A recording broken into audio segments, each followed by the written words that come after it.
Hi everyone.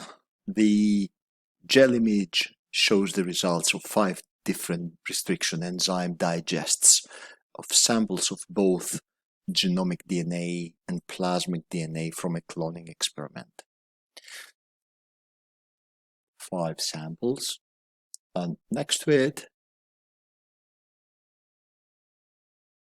you can see the 1 kilobase marker used in the experiment with the band sizes labeled.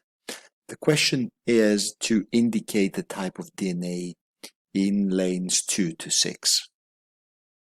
Now, the tip for this question is that a broad smear across a wide size range, as the one you see on 2 and 3,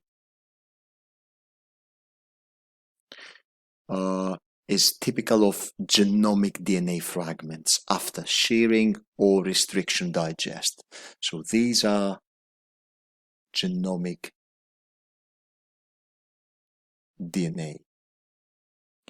Plasmids usually show 1 to 3 tight bands, different conformations, or a couple of discrete fragments if digested, not a broad smear. So you are now certain about 2 and 3, and you also know that 4, 5, and 6 now are plasmids.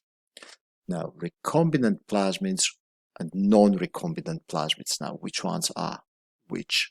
Recombinant plasmids would give discrete bands, matching vector, plus the insert sizes. Let's go through very quickly on 4, 5, and 6 together. Okay, now lane 4, a plasmid, 2 bands that you see here, probably the bands, the plasmid, and the insert, a smaller, a smaller insert. Lane 5, recombinant plasmid digested, 2 clean factors here. You see these 2 clean factors. One of them is the vector backbone and the other one is the insert.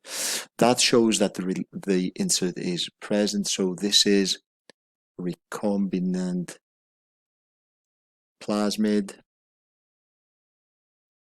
and 4 is probably recombinant plasmid as well. Now, what about number 6? What about lane 6? Now, this is a linearized plasmid, a single digest. There's 1 discrete band, so the whole plasmid is cut how many times?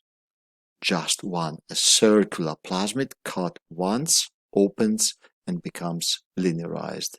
So this is either an empty vector or a digest that doesn't separate an insert. So this could be a non-recombinant plasmid.